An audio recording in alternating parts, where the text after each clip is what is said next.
சமீபத்தில் என்னை கவர்ந்த ஒன்று, மனைவியை அளவுக்கு அதிகமாக நேசிக்கும் ஒரு கணவரின் உணர்வுபூர்வமான எச்சரிக்கை. தன்னுடைய மனைவியை சில விஷயங்களுக்காக அடிக்கடி கடிந்து கொள்வதால் அவள் கணவனிடம் கேட்டாள், எங்க என்னை ஏன் இப்படி கண்டிப்புடன் நடத்துகிறீர்கள்? என்னை கொஞ்சம் சுதந்திரமாக விடலாமே என்று. ஆனால் அதை கணவன் சற்று கஷ்டமாகவே உணர்ந்தார். இதை எப்படி இவளுக்கு சொல்லிக் கொடுப்பது என்று யோசித்துக் கொண்டே இருந்தார். ஒரு நாள் மனைவி தன்னுடைய கணவனிடம் வந்து கேட்டாள், எங்க நான் பட்டம் விட்டு விளையாடப் போகிறேன், நீங்களும் வாருங்களேன் என்று அழைத்தாள். பட்டத்தை நூலில் கட்டி பறக்க விட்டு மகிழ்ந்தாள்.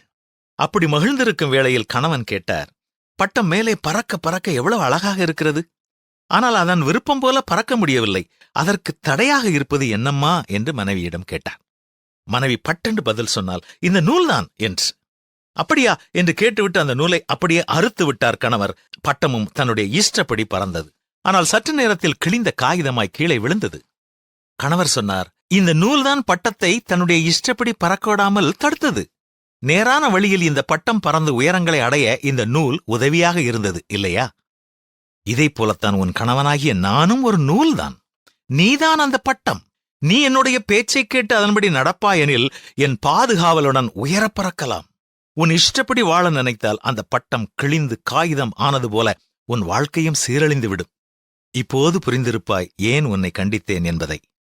நூலாகி என்னை அறுத்து விடாதே என்று சொல்லும்போதே மனைவி தன் கணவனை கட்டி அணைத்துக் கொண்டாள்.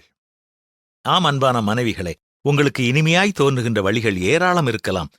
ஆனால் அவற்றின் முடிவு பயங்கரமானது. எனவே கணவருக்கு கீழ்ப்படிந்து வாழ கற்றுக்கொள்ளுங்கள். உங்கள் இனிய வாழ்வு உங்களை வரவேற்கும். கணவனினுடைய அன்பும் கண்டிப்பும் இருந்தால் மனைவி குடும்ப வாழ்வு இனிமையாக அமையும். சபையானது கிறிஸ்துவுக்கு கீழ்ப்படுகிறது போல மனைவிகளும் தங்கள் சொந்த புருஷர்களுக்கு கீழ்ப்படிந்திருக்க வேண்டும் என்பதுதானே வேதம் நமக்கு கற்றுத்தரும் பாடம்.